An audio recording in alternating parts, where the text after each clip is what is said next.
साधारणतः 1.5 ते 2 लिटर पाणी बरोबर घ्यायचं आहे, कोमट करायचं आहे, मीठ घालायचं आहे आणि उकिळवा बसून पाणी जितकं झटपट पिता येईल तेवढं प्यायचं आहे.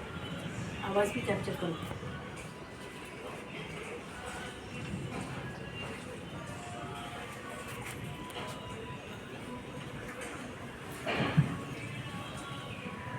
स्टुडंट्स पे रोटेट करू. स्टुडंट्स काउंट कर.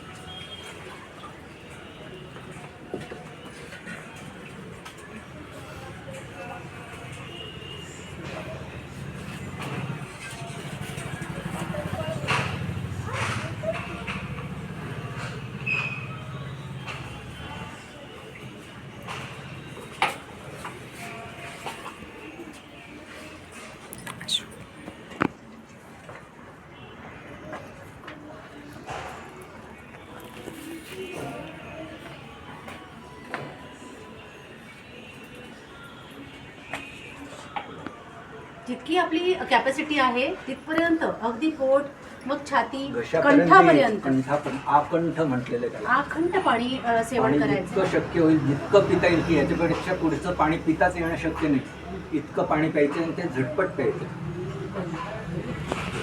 आता हे कसं आहे की आपण पिलोय म्हणजे पीत राहायचंय, बसण्याची ही स्थिती आहे. पचलं नको पाहिजे. पाणी खूप लवकर पचतं, ती फ्लॅप होते आणि पाणी पचायला नको तोपर्यंत आपण पिलोय. आणि पाणी पिल्यानंतर ते कंठापर्यंत आल्याचं असं जाणीव झाली की थोडंसं उभं राहायचं आहे. मग आपली उभी राहण्याची स्थिती समजावून सांगणार आहे, कारण सर पाणी पित आहे म्हणून मी त्यांच्या वतीने बोलत आहे. वमन म्हणजे काय? पाण्याने है ना, पाण्याने आतड्यांची शुद्धी.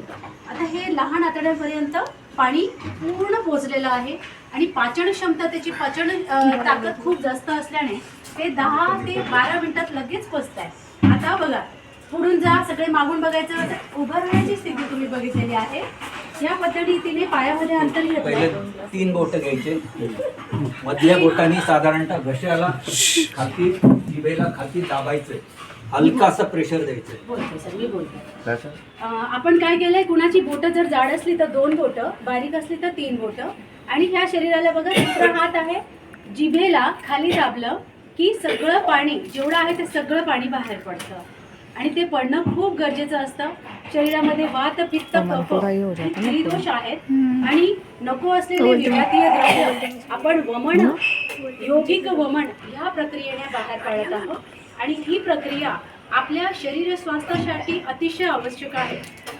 क्या क्या चीज़ें आप खा लेते हो, खान पान आपका सही नहीं है, ठीक है. आजकल की जो हमारी दैनंदिन जीवनी है वो बिल्कुल गलत तरीके से हम जी रहे हैं. तो ये बहुत आसान तरीके का शुद्धि कर्म है जिसे हमें वमन शुद्धि कर्म कहते हैं. इस कर्म के लिए आपका शरीर में खाली पेट होना आवश्यक है. 2 से 2.5 घंटा आपका पेट खाली होना चाहिए.